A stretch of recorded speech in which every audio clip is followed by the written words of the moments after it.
পঞ্চম শ্রেণী তোমাদের রায় ও মার্টিন প্রশ্নবিচিত্রার প্রথম পর্যায়ক্রমিক মূল্যায়নের আমাদের পরিবেশ বিষয়ের 13 নম্বর স্কুল পর্যন্ত কমপ্লিট হয়ে গেছিল। এখন আমরা 14 নম্বর, 15 নম্বর এবং 16 নম্বর এই 3টে স্কুল কমপ্লিট করবো। ওকে, তো আমাদের চ্যানেলে কিন্তু এরকম পরপর ভিডিও পাওয়ার জন্য তোমরা কিন্তু অবশ্যই চ্যানেলটি সাবস্ক্রাইব করে রাখো ও পাশে থাকা বেল আইকনটি প্রেস করে রাখো। আর বন্ধুদের মধ্যে ভিডিওগুলো শেয়ার করে দাও, যাতে তারাও কিন্তু সম্পূর্ণ স্কুলগুলো প্রশ্নবিচিত্রা কমপ্লিট করে পরীক্ষায় বসতে পারে। ওকে, তো 14 নম্বর স্কুল কি আছে? রামনগর রাও হাই স্কুল এইচএস। ওকে, এই স্কুলটা কিন্তু কমপ্লিট করবো। একের দাগে কি আছে দেখো, সঠিক উত্তরটি বেছে নিয়ে লেখো। একের এক দেখো, কাঁধ থেকে কনুই পর্যন্ত হাড়টি হলো। কাঁধ থেকে কনুই পর্যন্ত হাড়ের নাম কি? এটা হবে হিউমেরাস। অপশন ক কি হবে? হিউমেরাস। একের 2, সোজারুর কাঁটা কিসের রূপান্তর? সোজারুর কাঁটা কিসের রূপান্তর? এটা কিসের হবে? এটা হবে খ, লোমের রূপান্তর। তাহলে সোজারুর কাঁটা হচ্ছে অ্যাকচুয়ালি লোমের রূপান্তর।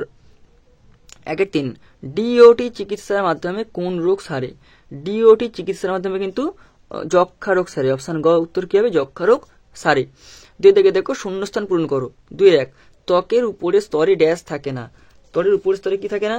এটা হবে রক্ত থাকে না। রক্ত, রক্ত। তাহলে ত্বকের উপরের স্তরে রক্ত থাকে না। 2-3, একটি জলবাহিত রোগ হলো। এটি জলবাহিত রোগ কি হবে? 2-2 হবে। 2-2 কি আছে? জিমনাস্টিক্স করলে অস্থিসন্ধি ড্যাশ হয়। এটা হবে নমনীয় হয়। তাহলে জিমনাস্টিক করলে অস্থিসন্ধি নমনীয় হয়। 2-3 দেখো, একটি জলবাহিত রোগ হলো ড্যাশ। এটা কি হবে? কলেরা। কলেরা কি হবে? একটি জলবাহিত রোগ। এবার চলে আসো 3 থেকে সংক্ষিপ্ত উত্তর দাও, যে কোনো দুটি, আমরা সবগুলি করবো। 3-1 দেখো, গায়ে রোদ লাগানো ভালো কেন? গায়ে রোদ লাগানো ভালো কেন? দেখে নাও, গায়ে রোদ লাগলে আমাদের চামড়ায় মেলানিন তৈরি হয়। মেলানিন সূর্যের অতিবেগুনি রশ্মি শোষণ করে আমাদের ক্যান্সার থেকে রক্ষা করে। আর গায়ে রোদ লাগার ফলে ভিটামিন ডি তৈরি হয়। এই ভিটামিন ডি শিশুদের রিকেট রোগ প্রতিরোধ করে। তাই গায়ে হালকা রোদ লাগানো ভালো। এবার চলে আসো 3-2, মাটির মধ্যে জল কিভাবে আসে? দেখো, বিভিন্ন পদ্ধতিতে মাটির নিচে জল আসে। যেমন মাটির নিচে লক্ষ লক্ষ বছর ধরে বৃষ্টির জল চুঁয়ে চুঁয়ে ঢুকে যায়। 2, জলাশয় থেকেও জল কাদার কণা, বালির কণার ফাঁক দিয়ে চুঁয়ে চুঁয়ে এসে মাটির নিচে জমা হতে থাকে। আর 3, নদী ও সমুদ্রের জল চুঁয়ে চুঁয়ে মাটির তলায় প্রবেশ করে। ওকে, এরপরে কি আছে? এরপরে দেখো পরের প্রশ্নটা, জীব বৈচিত্র্য কি? দেখো, জীব বৈচিত্র্য দেখো, আমাদের চারপাশে বিভিন্ন বাস্তুতন্ত্রে বিভিন্ন উদ্ভিদ ও প্রাণী প্রজাতির সমাবেশকে একত্রে জীববৈচিত্র্য বলে। তাহলে আমাদের চারিপাশে বিভিন্ন বাস্তুতন্ত্রে বিভিন্ন উদ্ভিদ ও প্রাণী প্রজাতির সমাবেশকে একত্রে জীববৈচিত্র্য বলে। অরণ্য, সমুদ্র প্রভৃতি স্থানের জীববৈচিত্র্য বিভিন্ন হয়। ঠিক আছে, এরপরে দেখো, জীবের পেশি কি কি কাজ করে?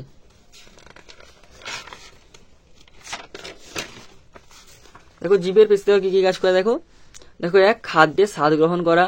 2, খাদ্যর চিবানোর সময় খাদ্যকে মুখের ভিতরে ওলট পালট করতে সাহায্য করে। কথা বলতে জীবের সাহায্য প্রয়োজন হয়। তাহলে খাদ্য স্বাদ গ্রহণ করছে, খাদ্য চেবানোর সময় মুখের ভিতরে খাদ্যটাকে এদিক ওদিক ওলট পালট করতে সাহায্য করে, আর কথা বলার সময় কিন্তু জীবের সাহায্য প্রয়োজন হয়। ওকে, তাহলে 14 নম্বর স্কুলটা হয়ে গেল। এবার চলে আসি 15 নম্বর স্কুল। 15 নম্বর স্কুল কি দিচ্ছে? রানাঘাট পিসি হাই স্কুল এইচএস। এই স্কুলটাও কমপ্লিট করছি। ওকে, তো চ্যানেলে কিন্তু এরকম পরপর ভিডিও পেতে তোমরা কিন্তু অবশ্যই চ্যানেলটি সাবস্ক্রাইব করে রাখো, আর বন্ধুদের মধ্যে ভিডিওগুলো অবশ্যই শেয়ার করে দাও। এবার দেখো, সঠিক উত্তরটি বেছে নিয়ে রাখো। একের কি আছে? একটি শিকারি মাছ হলো। শিকারি মাছ কোনটা? কাতলা, মৌরলা, ল্যাটা না বাটা? শিকারি মাছ কোনটা হবে? অপশন গ হচ্ছে ল্যাটা মাছ হচ্ছে কি শিকারি মাছ।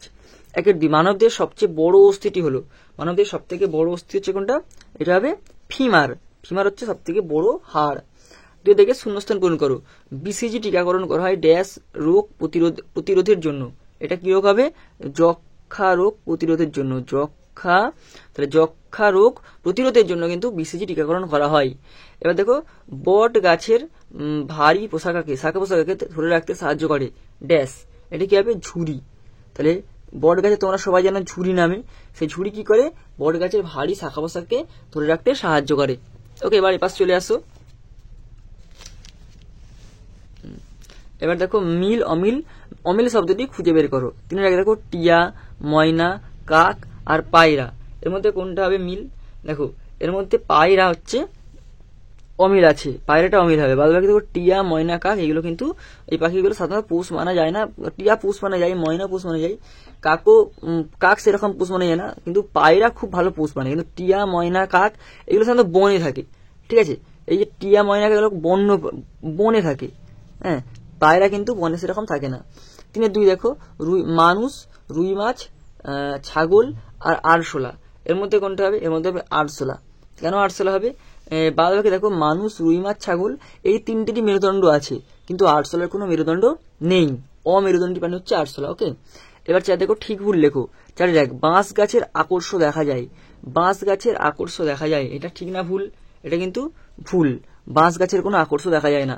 কোন গাছের আকর্ষ দেখা যায়? যেমন লাউ গাছের, কুমড়ো গাছের, শিম গাছের, মটর গাছের এগুলোর আকর্ষ দেখা যায়। ওকে, 4-2 মেলানিন ত্বকে থাকার জন্য ক্যান্সার হয়, এটাও কিন্তু ভুল, ঠিক আছে। মেলানিন ত্বকে না থাকার জন্য ক্যান্সার হয়, যদি মেলানিন ত্বকে না থাকে সেই জন্য ক্যান্সার হবে। ওকে, এবার দেখো 5 দাগের অতি সংক্ষিপ্ত উত্তর দাও। 5-1 সজারুর কাঁটা আসলে কি? সজারুর কাঁটা আসলে কি হবে? সজারুর কাঁটা আসলে লোম। ওকে, এবার কি দিচ্ছে? ঝরা কাকে বলে? ঝরা কাকে বলে? যে পাহাড়ি অঞ্চলে, দেখো পাহাড়ি অঞ্চলের ছোট ছোট ঝর্ণাকে ঝরা বলে। তাহলে কি পাহাড়ি অঞ্চলের ছোট ছোট ঝর্ণাকে ঝরা বলে। ওকে, এবার দেখো 16 দাগের স্কুলটা কি আছে দেখো, সংস্কৃত কলেজিয়েট স্কুল, এটাও কমপ্লিট করছি 16 স্কুলটা। ওকে, 1 থেকে দেখো নিচের প্রশ্নগুলি সম্পূর্ণ বাক্যে পূর্ণবাক্য উত্তর লেখো। 1 বয়স বাড়লে চুল সাদা হয়ে যায় কেন? বয়স বাড়লে চুল সাদা হয় কেন? কারণ দেখো বয়স বাড়লে শরীরে মেলানিন উৎপন্ন কম হয়, তাহলে বয়স বাড়লে শরীরে মেলানিন উৎপন্ন কমে যায়, তাই বয়স বাড়লে চুল সাদা হয়ে যায়। ওকে, এবার দেখো 1-2 কি কি দিয়ে মিশিয়ে ওআরএস তৈরি হয়? ওআরএস কি দিয়ে তৈরি হবে?